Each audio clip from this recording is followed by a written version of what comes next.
ಮೋದಿ ಮೋದಿ ಮೋದಿ ಮೋದಿ ಮೋದಿ ಮೋದಿ ಮೋದಿ ಮೋದಿ ಮೋದಿ ಮೋದಿ ಮೋದಿ ಮೋದಿ ಮೋದಿ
सबका साथ सबका विकास, सबका साथ सबका विश्वास, सबका साथ सबका प्रयास, सर्वव्यापी सर्वस्पर्शी सर्वग्राही ಯೋಜನೆಯನ್ನು ಕೊಟ್ಟಂತಹ ಸನ್ಮಾನ್ಯ ಶ್ರೀ ನರೇಂದ್ರ ಮೋದಿಜಿ ಅವರನ್ನ ಜಿಲ್ಲಾಧ್ಯಕ್ಷರಾದಂತಹ ಶ್ರೀಯುತ ಎನ್.ಎಸ್. ಹೆಗಡೆ ಅವರು ಸ್ವಾಗತಿಸಲಿದ್ದಾರೆ.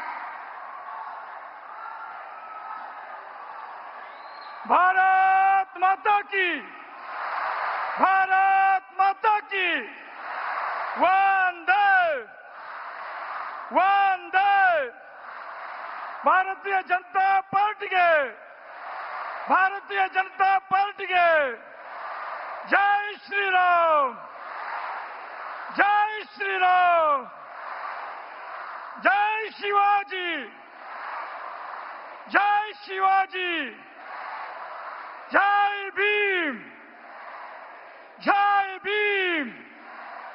सन्मान्य नरेंद्र मोदी जी ಅವರಿಗೆ, सन्मान्य नरेंद्र मोदी जी ಅವರಿಗೆ, सन्मान्य प्रहलाद जोशी जी ಅವರಿಗೆ, सन्मान्य श्री विश्वेश्वर कागेरी ಅವರಿಗೆ, उत्तर कन्नड़ लोकसभा क्षेत्ರದ ಚುನಾವಣಾ ಪ್ರಚಾರದ ಸಾರ್ವಜನಿಕ ಸಮಾವೇಶಕ್ಕೆ ಆಗಮಿಸಿದಂತಹ ವಿಶ್ವ ನಾಯಕರು, ನಮ್ಮ ನೆಚ್ಚಿನ ಆದರಣೀಯ ಪ್ರಧಾನಮಂತ್ರಿಗಳು ಸನ್ಮಾನ್ಯ ಶ್ರೀ ನರೇಂದ್ರ ಮೋದಿಜಿ ಅವರನ್ನ ಉತ್ತರ ಕನ್ನಡ ಲೋಕಸಭಾ ಕ್ಷೇತ್ರದ ಸಮಸ್ತ ಜನತೆಯ ಪರವಾಗಿ ಹಾಗೂ ಸಮಸ್ತ ಮತದಾರರ ಬಂಧು ಭಗಿನಿಯರ ಪರವಾಗಿ ಹೃದಯಪೂರ್ವಕ ಸ್ವಾಗತವನ್ನು ಕೋರ್ತಾ ಇದ್ದೇನೆ.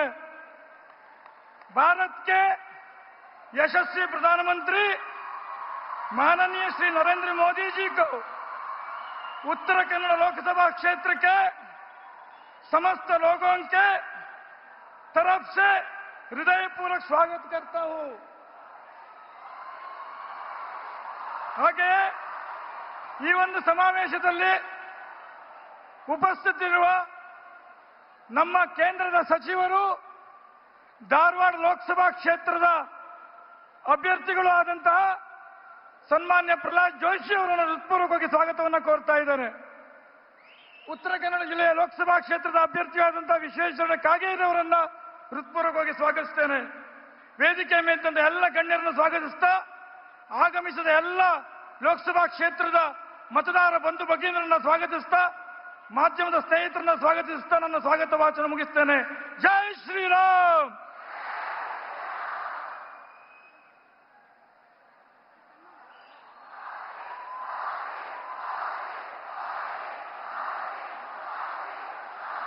ಉತ್ತರ ಕನ್ನಡ ಲೋಕಸಭಾ ಕ್ಷೇತ್ರದ ಪರವಾಗಿ ಸನ್ಮಾನ್ಯ ಶ್ರೀ ನರೇಂದ್ರ ಮೋದಿಜಿ ಅವರಿಗೆ ಶಾಲನ್ನ ಹಾಕಿ ಸನ್ಮಾನಿಸಬೇಕು ಅಂತ ಹೇಳಿ ಶ್ರೀಮತಿ ರೂಪಾಲಿ ನಾಯ್ಕ ಅವರನ್ನ ಕೇಳ್ಕೊಳ್ತಾ ಇದ್ದೇವೆ. ಅದರಂತೆ ಹಾರವನ್ನ ಶ್ರೀ ಪ್ರಹ್ಲಾದ ಜೋಶಿ ಅವರು ಹಾಗೂ ನಮ್ಮ ಉತ್ತರ ಕನ್ನಡ ಜಿಲ್ಲೆಯ ವಿಶೇಷತೆ ಸಿರಸಿಯ ವಿಶೇಷತೆಯಾದಂತಹ ಬೇಡರ ವೇಷದ ಒಂದು ಕಿರೀಟವನ್ನ ಸನ್ಮಾನ್ಯ ಶ್ರೀ ವಿಶ್ವೇಶ್ವರ ಕಾಗೇರಿ ಅವರು ನೀಡಬೇಕು ಅಂತ ಹೇಳಿ ಅವರಲ್ಲಿ ವಿನಂತಿಸಿಕೊಳ್ತಾ ಇದ್ದೇವೆ.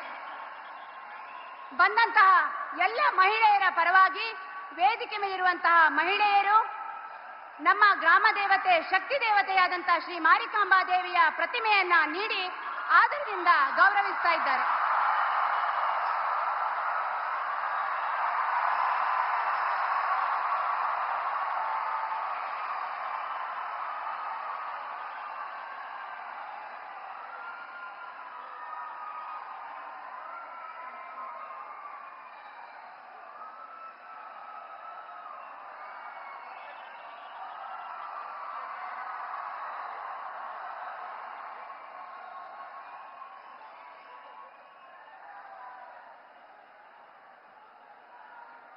ನಮ್ಮ ಜಿಲ್ಲೆಯ ವಿಶೇಷ ಕಲಾಕೃತಿಯನ್ನು ಬಿಡಿಸುವಂತಹ ಕೌಶಿಕ್ ಹೆಗಡೆ ಅವರು ಕೇವಲ 4 ತಾಸುಗಳಿಗೆ ಚಿತ್ರಿಸಿದಂತಹ ಶ್ರೀ ನರೇಂದ್ರ ಮೋದಿಜಿಯವರ ಒಂದು ಭಾವಚಿತ್ರವನ್ನು ಕೂಡ ಈ ಸಂದರ್ಭದಲ್ಲಿ ಕೊಡ್ತಾ ಇದ್ದಾರೆ.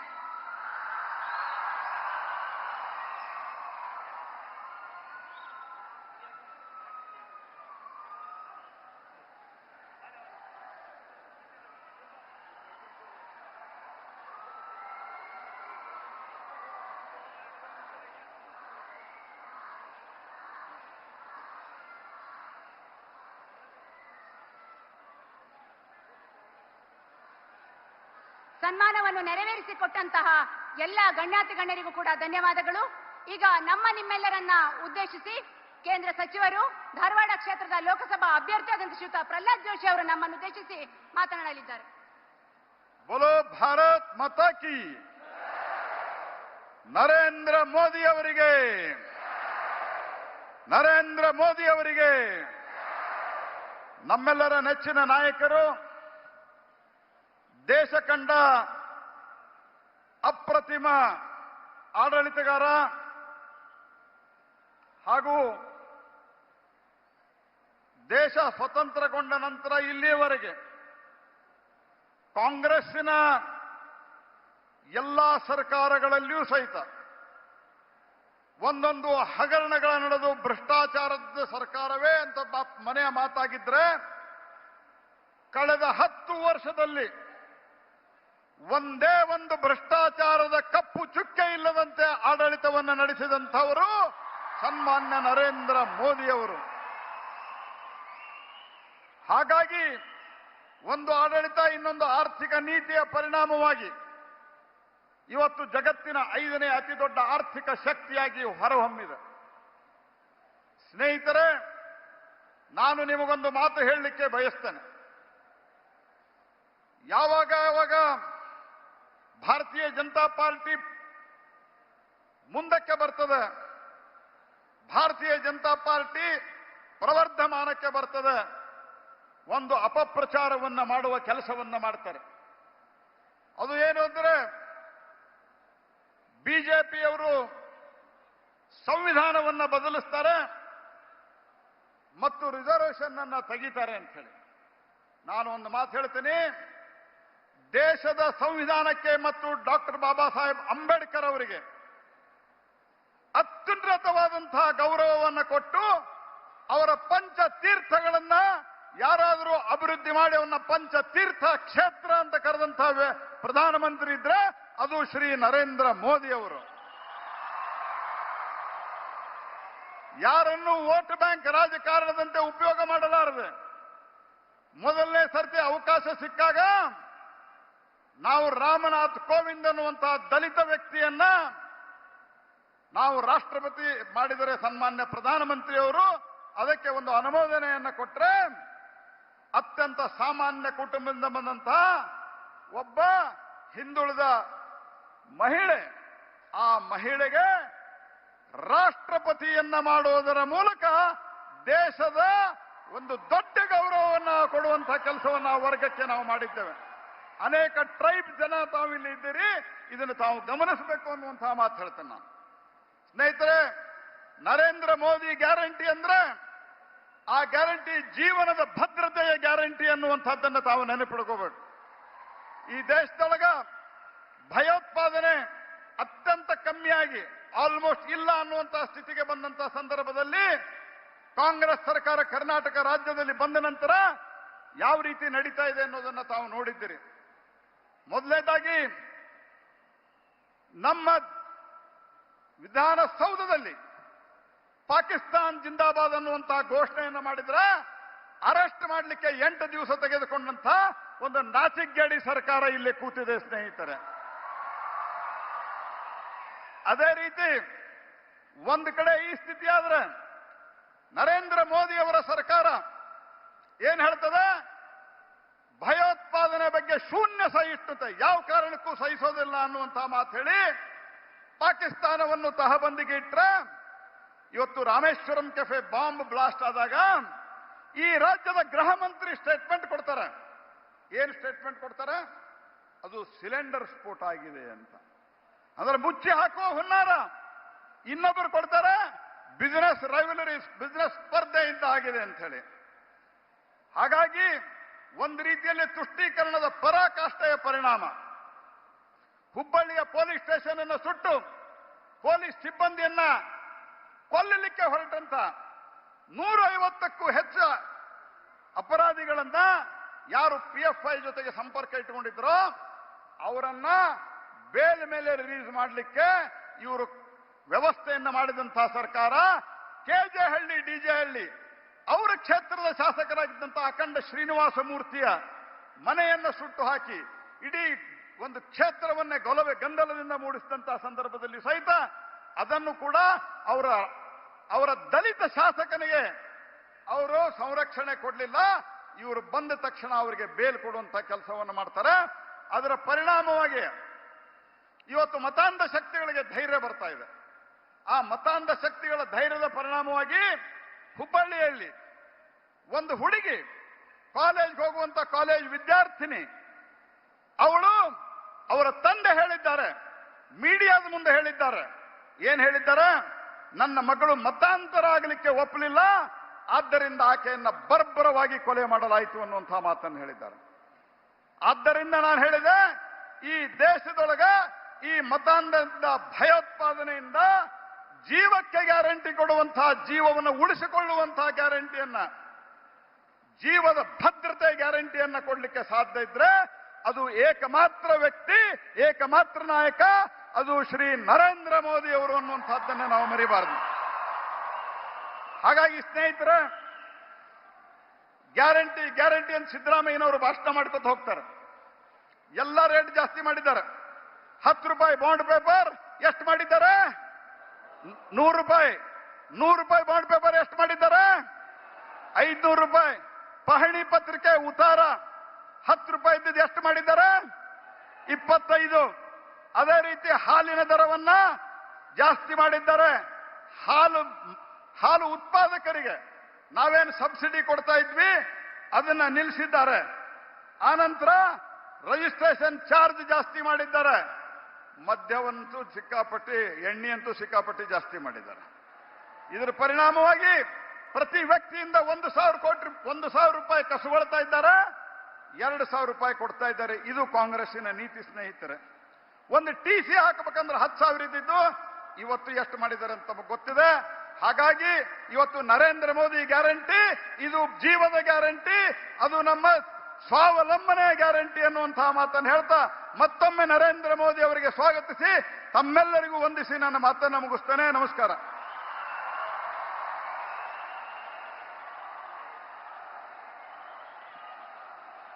ತಾವೆಲ್ಲರೂ ಕೂಡ ಬಹಳ ಹೊತ್ತಿನಿಂದ ಕಾತುರಕತೆಯಿಂದ ಉತ್ಸುಕತೆಯಿಂದ ಕಾಯ್ತಾ ಇರುವಂತಹ ಶ್ರೀ ನರೇಂದ್ರ ಮೋದಿಜಿ ಅವರು ನಮ್ಮನ್ನು ಉದ್ದೇಶಿಸಿ ಮಾತನಾಡಲಿಕ್ಕಿದ್ದಾರೆ. अपने लोकप्रिय प्रधानमंत्री सम्मान्य श्री नरेंद्र मोदी जी को इसके स्वागत करते हुए विनती करती हूं कि हम सबको संबोधन करें.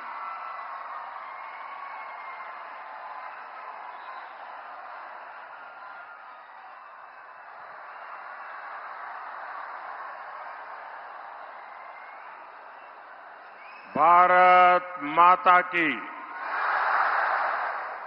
भारत माता की.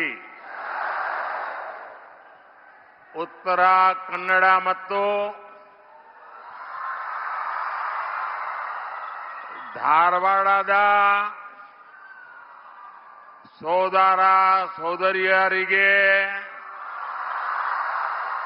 ನನ್ನ ನಮಸ್ಕಾರಗಳು.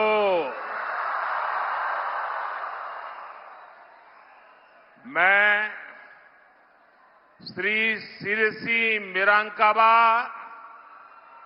श्री महाबालेश्वर स्वामी श्री वादिराजा तीर्थ और श्री सिद्धारूढ़ा मठ को भी श्रद्धा पूर्वक नमन करता हूं. अच्छा, पहले आप लोग मुझे, मैं हिंदी बोलूंगा तो चलेगा ना? कोई इंटरप्रिटेशन की आवश्यकता नहीं है ना? चलिए, आपके आशीर्वाद है. अच्छा, ये मुझे बताइए, ये चुनाव सभा है कि विजय सभा है?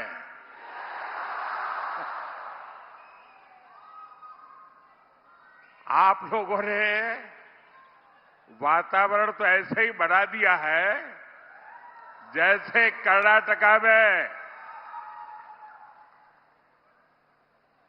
भारतीय जनता पार्टी का अभूतपूर्व विजय आप लोगों ने तय कर लिया है। भाई और बहनों, जब मैं गुजरात में मुख्यमंत्री था तो शायद आज से 16 साल पहले इस धरती को प्रणाम करने के लिए आया था। आपके आशीर्वाद मांगने के लिए आया था और तब से लेकर अब तक आपने मुझे कभी भी खाली हाथ नहीं लौटाया है। आपका प्यार इतना है, मैंने जब मांगा, जो मांगा, आप लोगों ने जी भर के दिया है। इस धूप में भी मैं देख रहा हूं सारे लोग वहां धूप में बैठे हैं। ये तपस्या छोटी नहीं है जी। इतनी बड़ी तादाद में धूप में लोग जो बैठे हैं, यहां धूप में खड़े हैं, जो लोग धूप में तप रहे हैं, उन्हें मैं कहना चाहता हूं, आपको जो असुविधा हुई इसके लिए हमारी पार्टी की तरफ से मैं क्षमा मांगता हूं। लेकिन आप जो इतने ताप में तप रहे हैं ना, आपकी इस तपस्या को मोदी बेकार नहीं जाने देगा।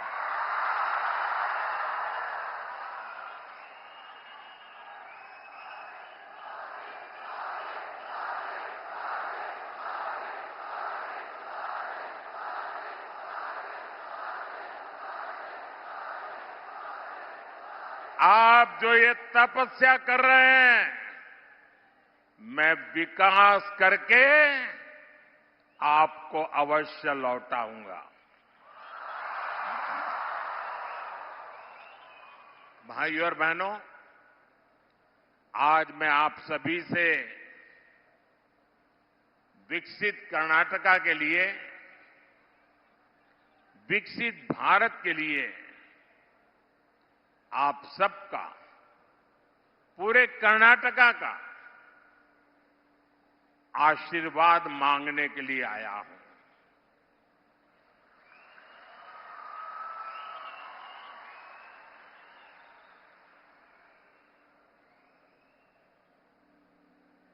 और इतनी बड़ी मात्रा में जब माताएं बहनें हो, जब इतना उमंग और उत्साह हो, विजय का विश्वास हो, विकसित भारत का संकल्प हो, तो फिर मुझे पक्का भरोसा है आपके आशीर्वाद में कोई कमी नहीं रहेगी।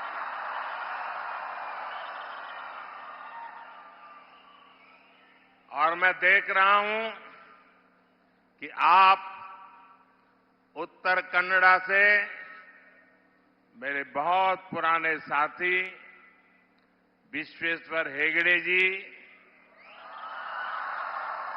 और धारवाड़ से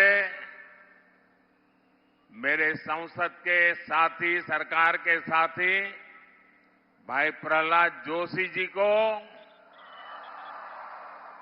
रिकॉर्ड वोट से जिताने का संकल्प ले चुके हैं। ये जो आपका जोश नजर आ रहा है, ये आपका जो उत्साह नजर आ रहा है, पूरा कर्नाटका एक ही स्वर से बोल रहा है।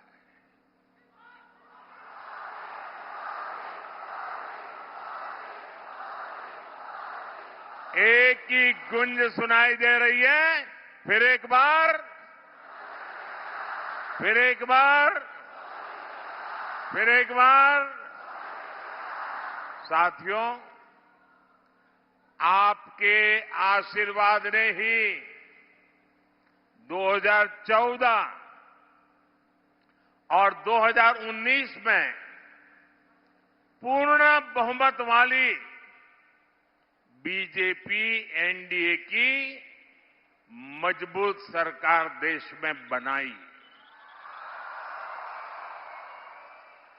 हमने देश के विकास के साथ ही लोकल एस्पिरेशंस को पूरा करने के लिए भी पूरी ईमानदारी से काम किया। यहां उत्तर कन्नड़ा में घर, बिजली, पानी जैसी योजनाओं पर एनडीए सरकार ने बहुत काम किया है। हमारे मछुआरे भाई बहनों के लिए भी इतना बड़ा पोर्ट बन रहा है। बीजेपी के प्रयासों का नतीजा है इस क्षेत्र को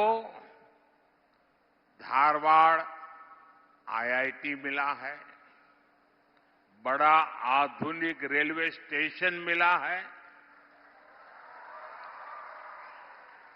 बीजेपी सरकार विकास भी, विरासत भी इस मंत्र को लेकर चलती है। साथियों, जब मजबूत सरकार होती है,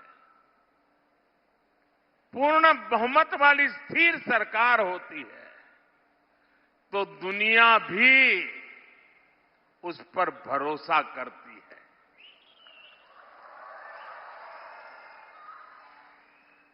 आप मुझे बताइए, आज पूरी दुनिया में हिंदुस्तान का डंका बज रहा है कि नहीं बज रहा है? चारों तरफ हिंदुस्तान की वाहवाही हो रही है कि नहीं हो रही है? अमेरिका में भी भारत का जय जयकार होता है कि नहीं होता है? यूरोप में भी भारत का गौरवगान होता है कि नहीं होता है? हिंदुस्तानी दुनिया में कहीं पर भी जाए तो माथा ऊंचा कर करके खड़ा होता है कि नहीं होता है? होता है कि नहीं होता है? आपको गर्व होता है कि नहीं होता है? सम्मान अनुभव करते हैं कि नहीं करते हैं? लेकिन ये कैसे हुआ? कैसे हुआ? किसने किया? किसने किया? उधर से जवाब चाहिए, किसने किया? पीछे से जवाब चाहिए, किसने किया? आप लोग भाई, आप सबका जो जवाब है ना, ये पूरी तरह गलत है।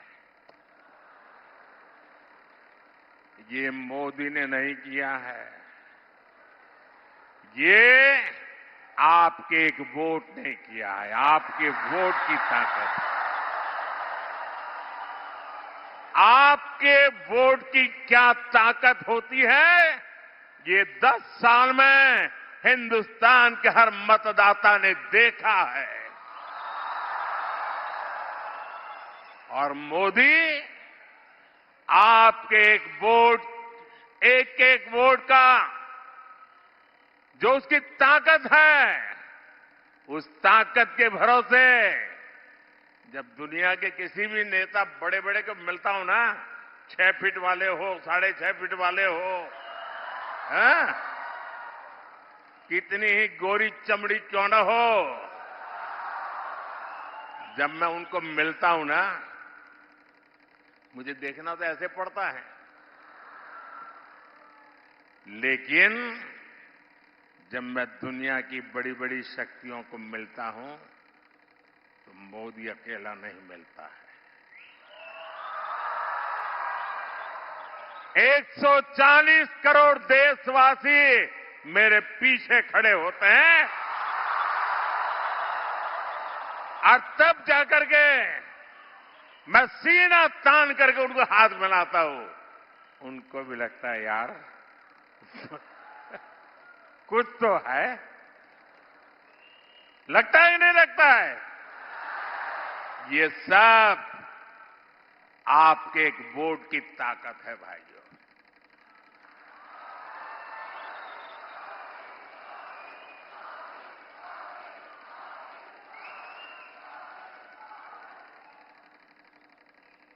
अयोध्या में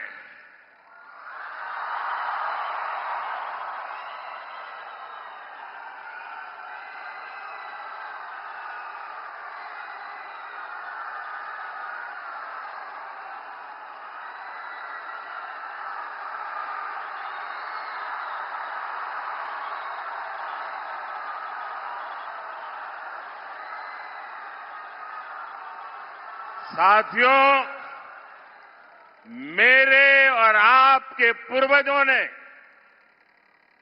हमारे पूर्वजों ने अयोध्या में प्रभु राम के लिए 500 साल तक लड़ाई लड़ी। 500 साल छोटा कालखंड नहीं है। लाखों लोग मौत के घाट उतार दिए गए। देश आजाद होने के दूसरे ही दिन प्रभु राम का मंदिर बनाने का निर्णय होना चाहिए था, नहीं होना चाहिए था। दूसरे ही दिन ये काम होना चाहिए था, नहीं होना चाहिए था। लेकिन उन्होंने नहीं किया। साथियों, ऐसा काम करने के लिए 56 इंच का सीना लगता है।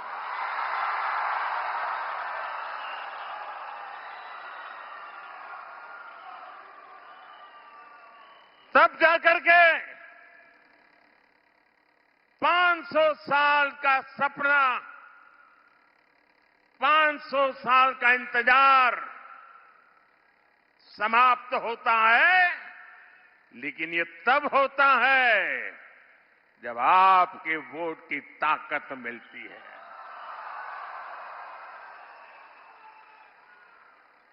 आज अयोध्या में प्रभु राम का मंदिर बना है। आपको अच्छा लगता है ना? गर्व होता है ना? ये पुण्य का काम हुआ है कि नहीं हुआ है? ये पवित्र काम हुआ है कि नहीं हुआ है? मुझे बताइए, इस पुण्य के हकदार कौन है? इस पुण्य के हकदार कौन है? इसके पुण्य के हकदार आप है, जिन्होंने एक वोट देकर के मजबूत सरकार बनाई है। और देखिए, देश में वोट बैंक की राजनीति कितनी विकृति पर पहुंची है, कितनी विनाशक बन गई है कि 500 साल के संघर्ष के बाद देश के सुप्रीम कोर्ट के निर्णय के बाद देश के कोटि कोटि जन, किसी ने 5 रुपया, किसी ने 11 रुपया, किसी ने 100 रुपया, किसी ने 1000 रुपया, किसी ने लाख रुपया, आप सबने दान दे करके प्रभु राम का मंदिर बनाया है। ये प्रभु राम का मंदिर सरकारी खजाने से नहीं बना है। ये प्रभु राम का मंदिर टैक्स पेयर के पैसों से नहीं बना है। ये हिंदुस्तान के राम भक्तों के जेब से निकले हुए पैसों से बना है, आपके पैसों से बना हुआ है। और जब अब आपको पता है, देश आजाद होने के बाद इन्होंने राम मंदिर न बने इसके लिए सब कुछ कोशिश की। आखिरी दिन तक अदालत में भी गए और 2019 में तो यहां तक कह दिया कि ये केस अभी चलना नहीं चाहिए वरना मोदी को चुनाव में फायदा हो जाएगा। ऐसा कोर्ट में कहा। कांग्रेस पार्टी और उनके सारे चट्टे बट्टे राम मंदिर को रोकने के लिए 70 साल तक कोशिश करते रहे। उसके बावजूद भी ये राम मंदिर के जो ट्रस्टी हैं वो सब भूल करके, उनके सारे पापों को भूल करके, उनके सारे गुनाहों को भूल करके उनके घर गए। घर जाकर के सम्मान पूर्वक प्रभु राम की प्राण प्रतिष्ठा में कार्यक्रम में आने के लिए निमंत्रण दिया। ये कितना बड़ा मन है। निमंत्रण दिया और इन्होंने क्या किया? प्रभु राम की प्राण प्रतिष्ठा के निमंत्रण को इन्होंने ठुकरा दिया। मेरे भाइयों बहनों, जिन्होंने रामलला का अपमान किया है, जिन्होंने निमंत्रण को ठुकरा दिया है, देश ऐसे लोगों को ठुकराएगा कि नहीं ठुकराएगा? कर्नाटका ठुकराएगा कि नहीं ठुकराएगा? आप लोग ठुकराएंगे कि नहीं ठुकराएंगे? और दूसरी तरफ कमाल देखिए, एक तरफ वोट बैंक के भूखे लोगों ने राम मंदिर का इतना बड़ा अपमान कर दिया, तो दूसरी तरफ अयोध्या में एक अंसारी परिवार है, शायद इकबाल अंसारी, उनका पूरा परिवार 2-2, 3-3 पीढ़ी से राम मंदिर के खिलाफ अदालत में केस लड़ रहा था और उसका कहना था कि बाबरी मस्जिद है, यहां राम मंदिर नहीं बनना चाहिए। 3-3 पीढ़ी अदालत में लड़ती रही, लेकिन जिस दिन सुप्रीम कोर्ट ने निर्णय किया तो उन्होंने कहा अदालत का निर्णय मेरे सर आंखों पर है। इतना ही नहीं, वो जीवन भर, उनके पिताजी भी जीवन भर अदालत में लड़ते थे, लेकिन जब राम जन्मभूमि के ट्रस्टियों ने उनको भी निमंत्रण दिया, कांग्रेस और उसके चट्टे बट्टों ने तो निमंत्रण को ठुकरा दिया।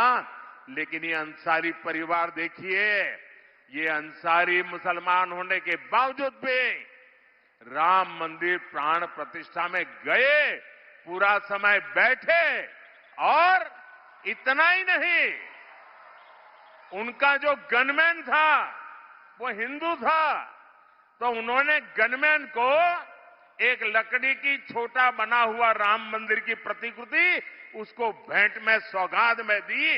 ये फर्क होता है भाइयों बहनों।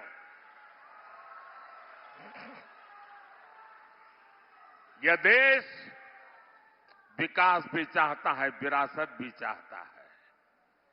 और अब देखिए, बीजेपी सरकार ने ही आयुर्वेद को लेकर पूरी दुनिया में प्रचार प्रसार किया है। हमारी सरकार बनने के बाद हमने अलग आयुष मंत्रालय बनाया है। आपकी सिरसी सुपारी को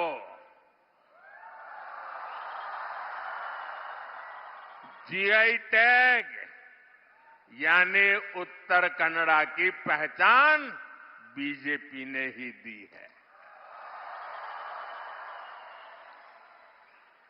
हमारे कर्नाटका में मिलेट्स, हमारे किसानों की बहुत बड़ा क्षेत्र है। कोई पूछता नहीं था, छोटे किसान परेशान थे कि मिलेट को करूं क्या। ये बीजेपी, मैंने यूएन को कहा ये सुपर फूड है, ये एनवायरमेंट फ्रेंडली खेती है, और यूएन ने इंटरनेशनल मिलेट डे मनाया और मिलेट ईयर मनाया। और आज जिसको आप श्री अन्न कहते हैं ना, जिसको आज हम पूरे देश में श्री अन्न के रूप में जानते हैं, आज मिलेट की पूरे दुनिया में मांग बढ़ी है और उसका लाभ कर्नाटका के किसानों को मिल रहा है। साथियों, जब आपका अपने पर भरोसा हो ना, अपने देश पर भरोसा हो, अपने देश की हर बात पर भरोसा हो, तो दुनिया भी आपकी बातों पर भरोसा करती है। हमने मिलेट मना का इतना बड़ा अभियान चलाया। पिछले वर्ष मैं अमेरिका के राष्ट्रपति जी ने मुझे अपने घर पे बुलाया था। बहुत बड़ा भोज रखा था और देश का मैं शायद पहला प्रधानमंत्री था जिसके लिए इतना बड़ा समारोह किया गया था। पूरे अमेरिका के बड़े बड़े दिग्गज लोग वहां भोजन समारोह में थे और क्या मजा था उसका। हर एक के टेबल पर ये हमारा जो मिलेट्स है ना, उसकी चीजें बना करके परोसी गई थी। ये सुनते हैं तो आपको गर्व होता है कि नहीं होता है? कन्नड़ा के खेत में पैदा हुआ मिलेट अमेरिका के व्हाइट हाउस में टेबल पर जब परोसा जाता है, कौन कन्नड़ा के गलवाती होगा जिसको गर्व नहीं होगा? साथियों, बीजेपी सरकार इस क्षेत्र की फिशरमैन कम्युनिटी के विकास के लिए भी कमिटेड है। हमारी सरकार है जिसमें फिशरमैन के लिए अलग मंत्रालय बनाया गया। आजादी के इतने साल के बाद पहली बार फिशरमैन के लिए किसान क्रेडिट कार्ड की सुविधा बीजेपी ने दी। पहली बार 20,000 करोड़ की मत्स्य संपदा योजना बीजेपी ने बनाई। अब बीजेपी ने अपने मैनिफेस्टो में फिशरमैन के लिए प्रोडक्शन और प्रोसेसिंग क्लस्टर बनाने की घोषणा की है और इसका भी बड़ा लाभ हमारे जो मछुआरे भाई बहन हैं उस पूरे समाज को मिलने वाला है। साथियों, बीजेपी के प्रयासों से अलग यहां की कांग्रेस की सरकार कर्नाटका को तबाह करने में जुटी है। कांग्रेस क्राइम को कंट्रोल करने के बजाय एंटी सोशल और एंटी नेशनल माइंडसेट को बढ़ावा दे रही है। हुबली में कुछ दिन पहले हमारी एक बेटी के साथ जो हुआ, उसे देखकर पूरा देश चिंतित है। हर मां बाप को कर्नाटका में अपनी बेटी की चिंता सता रही है। किसके कारण? कांग्रेस के पाप के कारण।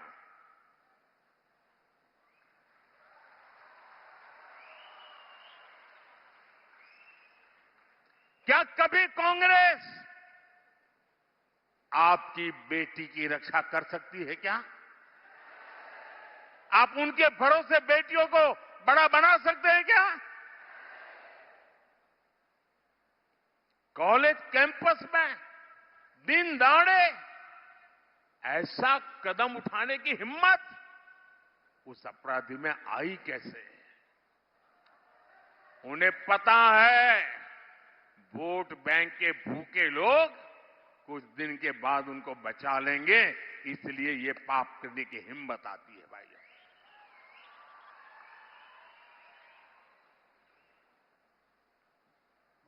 इस क्राइम ने कर्नाटका में हमारी बेटियों की सुरक्षा के संबंध में गंभीर सवाल खड़े किए हैं। खराब कानून व्यवस्था ये कांग्रेस सरकार की पहचान बन चुकी है। आपको पता है 2014 के पहले हमारे देश के अखबारों की हेडलाइन क्या हुआ करती थी?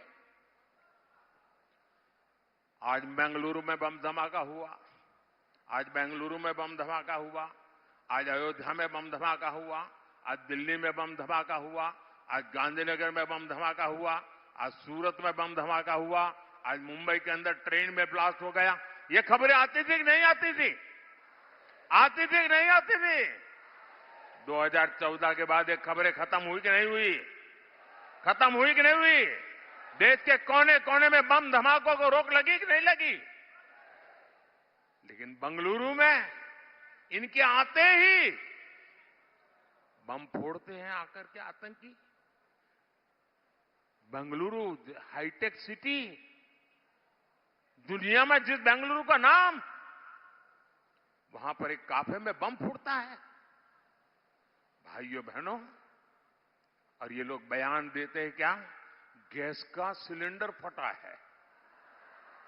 अरे आपका दिमाग फटा है कि गैस का सिलेंडर फटा है?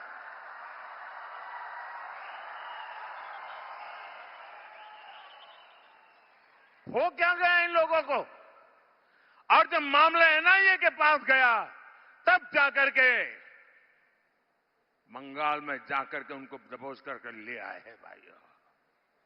और जिसके पीछे जिन लोगों का नाम है, पीएफआई जैसे संगठन, जिसको प्रतिबंध लगा है, वायनाड में ऐसे पीएफआई के संगठनों की मदद ली जाती है, तो फिर उनका तूफान और बढ़ेगा कि नहीं बढ़ेगा? कांग्रेस ने जिस प्रकार वोट के लिए पीएफआई जैसे संगठनों की मदद दी है, उनसे सहाय ली है, और ऐसे ही कारणों से ऐसे लोगों की ताकत बढ़ जाती है भाइयों। कांग्रेस का ट्रैक रिकॉर्ड, आतंकियों के मारे जाने पर आंसू बहाने का आपको याद होगा। दिल्ली में आतंकी घटना घटी थी, कांग्रेस की एक नेता आंसू बहा रही थी कि आतंकी क्यों मारा गया। ये मैं नहीं कह रहा हूं, कांग्रेस के नेता कह रहे हैं।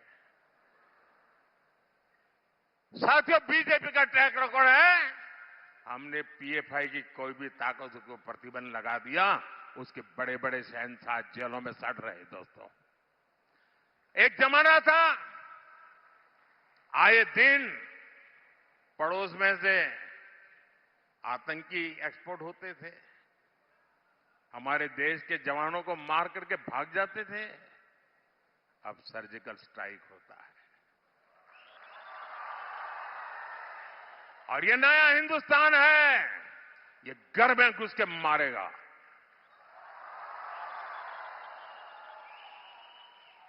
साथियों, कल से एक कांग्रेस के साहजादे एक बयान से पूरे देश में हंगामा हो रहा है। शहजादे का कहना है कि हजारों वर्षों से राजा महाराजा हमारे देश में हुए, वे सब अत्याचारी थे, लूट लेते थे। क्या आप इनसे सहमत हैं क्या? इस भाषा से सहमत है क्या? क्या अपने पापों को छिपाने के लिए देश के राजा महाराजाओं को गाली गलौज करना उचित है क्या? ये शोभा देता है क्या?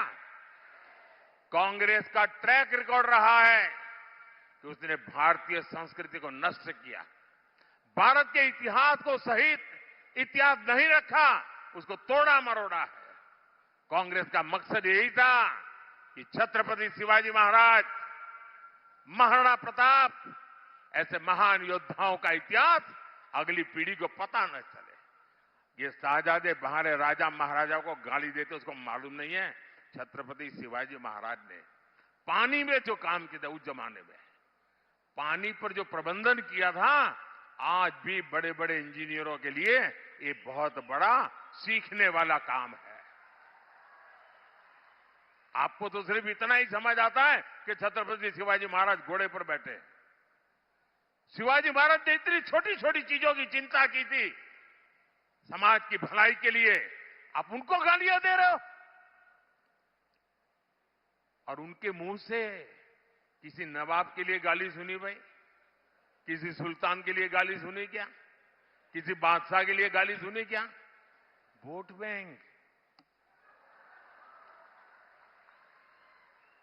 लोग पूछ रहे हैं कि कांग्रेस तुष्टीकरण के लिए और कितना पतन होगा, लोग पूछ रहे हैं।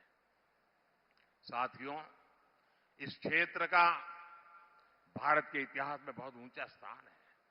यहां से कदम राजवंश ने लंबे समय तक शासन किया। कन्नड़ा भाषा की जो सेवा कदम राजवंश ने की है, क्या उसे कोई कन्नड़ी का भुला सकता है क्या? मैसूरू राजघराना वडियार राजवंश ने शिक्षा सहित हर सेक्टर में कितने ही काम किए हैं। अरे मैं गुजरात से आता हूं, मेरा गांव बड़ौदा गायकवाड़ स्टेट में हुआ करता था। और बड़ौदा के महाराजा गायकवाड़, उन्होंने बाबा साहब आम्बेडकर की प्रतिभा को देखा था। बाबा साहब आम्बेडकर को बड़ौदा ले गए, बाबा साहब आम्बेडकर को अपने पास रखा और बाबा साहब आम्बेडकर को विदेश भेजने का पूरा प्रबंध महाराजा गायकवाड़ ने किया था और देश को बाबा साहब आम्बेडकर मिले थे। लेकिन भाइयों बहनों, ये हमारे राजा महाराजाओं का योगदान शहजादे को अत्याचारी लगता है? आप ऐसे लोगों को माफ कर सकते हो भाई? कर्नाटका सहित पूरा देश का इतिहास है जहां नवाबों ने, सुल्तानों ने, बादशाहों ने आम नागरिकों पर घोर जुल्म किया, अत्याचार किए हैं। ऐसे सुल्तानों ने हमारे मंदिरों को, हमारे तीर्थों को लूटा, उन्हें तबाह किया। लेकिन शाहजहादे ने उनको तो क्लीन चिट दे दी और सभी राजाओं महाराजाओं को अत्याचारी घोषित कर दिया। देश को बांटने का कांग्रेस का प्रयास खतरनाक है साथियों, इनसे बचने की जरूरत है। भाइयों बहनों, आपने देखा होगा, अब ये शाहजहादे कह रहे हैं वो चुनाव के बाद अगर सत्ता में आए पूरे देश का एक्सरे करेंगे। एक्सरे, आपका एक्सरे होगा, आपके लॉकर का एक्सरे होगा, आपके घर का एक्सरे होगा, आपके खेत का एक्सरे होगा और वो ढूंढ के निकालेंगे किसके पास क्या है। और फिर अगर ज्यादा है तो हड़प कर लेंगे और उनकी जो वोट बैंक है उनको बांट देंगे। हमारी माताओं बहनों के पास स्त्री धन एक बहुत सम्माननीय संपत्ति होती है। माताओं बहनों का मंगलसूत्र उससे पवित्र और कुछ मानते नहीं है। ये उस पर नजर बिठाए बैठे हैं कि ये तुम्हारे पास है, क्या जरूरत है, लाओ। क्या ये पाप हम करने देंगे क्या? ये उन्होंने ठान के रखा हुआ है भाई बहनों। और जब मैं ऐसी चीजें खोल करके रखता हूं तो उनको लगता है अरे पकड़े गए, मोदी तो मार रहा है। अरे मारेगा नहीं तो क्या करेगा? माफ करेगा क्या? देश को तबाह करने के ये आपके तरीकों को मैं देशवासियों को नहीं बताऊंगा तो कौन बताएगा? और आपको पता होना चाहिए, मोदी मौज करने के लिए पैदा नहीं हुआ है।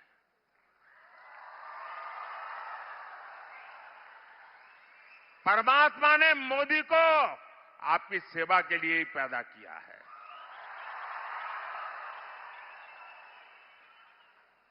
और आपका सपना ही मोदी का संकल्प है।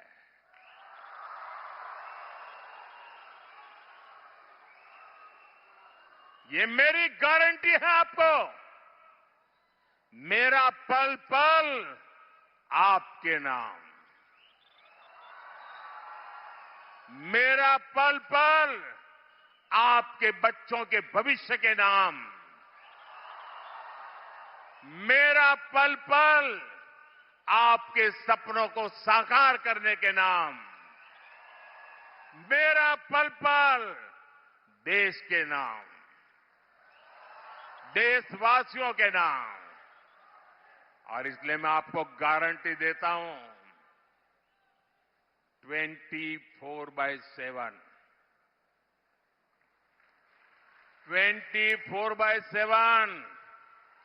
और 2047।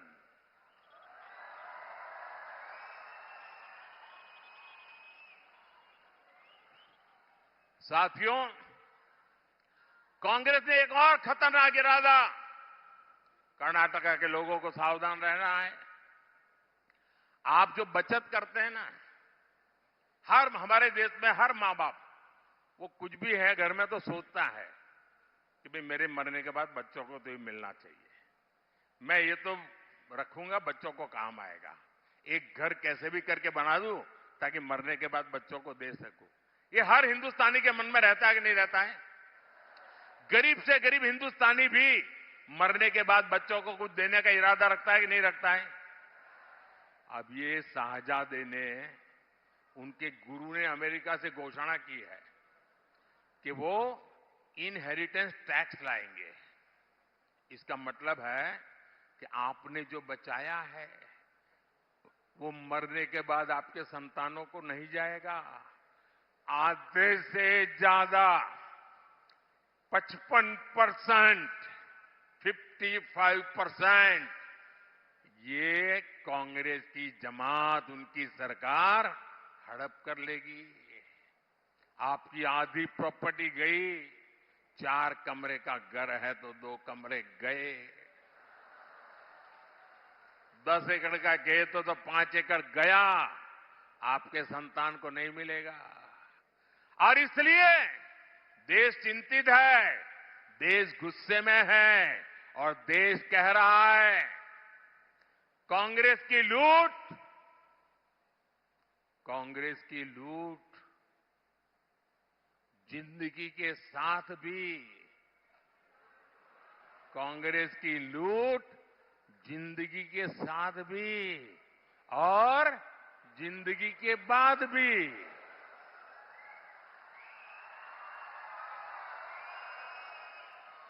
भाइयों और बहनों, कांग्रेस ने अपने 6 दशकों के शासन में ट्राइबल समाज को पूरी तरह नजरअंदाज कर दिया। कांग्रेस ने आदिवासियों के लिए कभी अलग मंत्रालय नहीं बनाया। बीजेपी सरकार ने आदिवासी मंत्रालय भी बनाया और 10 सालों में बजट भी 5 गुना बढ़ाया। बीजेपी सरकार के प्रयासों से अब देश के ट्राइबल समाज का एक नया आत्मविश्वास पैदा हुआ है। और अभी हमारे प्रहलाद जी वर्णन कर रहे थे, द्रौपदी मुर्मू जी पहली आदिवासी महिला देश की राष्ट्रपति बनी है, उसका अभी वर्णन कर रहे थे। मैं कन्नड़ा थोड़ा थोड़ा समझ लेता हूं जी।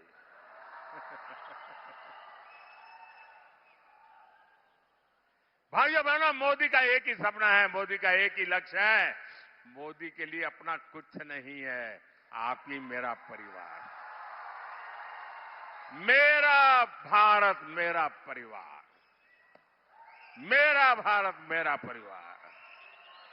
लेकिन भाइयों बहनों, विकसित कन्नड़ा के लिए, विकसित भारत के लिए 7 मई को उत्तर कन्नड़ा और धारवाड़ के हर बूथ पर कमल खिलाना है।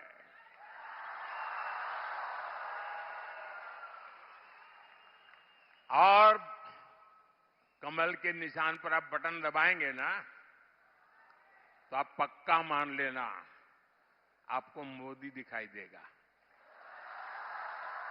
आपके दिल में मोदी होगा, मन में मोदी होगा। और आप जब कमल पे बटन दबाएंगे ना, आपका वोट सीधा सीधा मोदी के पास जाएगा। और मोदी के लिए, मोदी को मजबूत बनाने के लिए ज्यादा से ज्यादा मतदान करवाएंगे, ज्यादा से ज्यादा मतदान करवाएंगे। कितनी ही गर्मी क्यों न हो के मतदान बढ़ेगा। 10 बजे के पहले सारा मतदान करा लोगे। शादी हो और काम हो, छुट्टी हो, कुछ भी हो, मतदान कराएंगे, पोलिंग बूथ को जीतेंगे। अच्छा, मेरा एक काम करोगे? देखिए, मेरी बात आई तो आप तो ठंडे हो गए। ये मेरा पर्सनल काम है, बताओ करोगे? जरा हाथ ऊपर ऊंचा करके बताओ करोगे? ये चुनाव वाला काम नहीं है, मेरा पर्सनल काम है, करोगे? पक्का करोगे? तो एक काम करना, घर घर जाइएगा और जाकर के कहना कि मोदी जी सिरसी आए थे और मोदी जी ने आपको नमस्कार भेजा है। मेरा नमस्कार पहुंचा देंगे, मेरा प्रणाम पहुंचा देंगे। जब हर परिवार को मेरा प्रणाम पहुंचेगा ना, जब मेरा नमस्कार पहुंचेगा ना, तो परिवार मुझे आशीर्वाद देगा।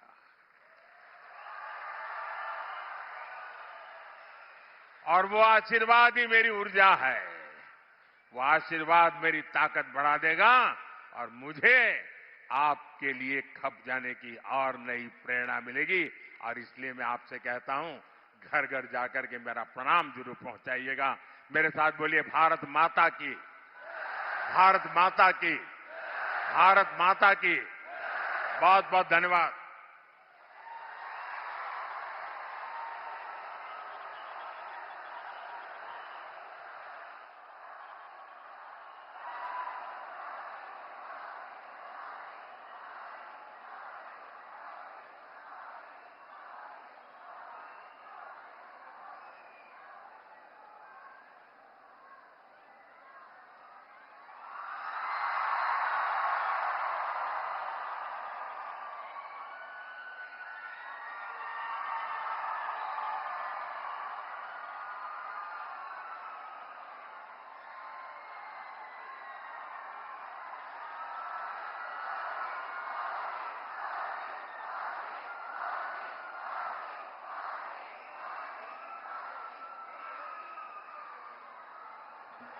ನಮ್ಮೆಲ್ಲರನ್ನು ಉದ್ದೇಶಿಸಿ ಮಾತನಾಡಿದಂತಹ ಸನ್ಮಾನ್ಯ ಶ್ರೀ ನರೇಂದ್ರ ಮೋದಿಜಿ ಅವರಿಗೆ ಧನ್ಯವಾದಗಳು. ಈಗ இங்க நின்னு என்ன யோசிக்கிற? எப்படி எடுக்கிறதுன்னு யோசிக்கிறேன். இப்படி எடுத்தா போச்சு.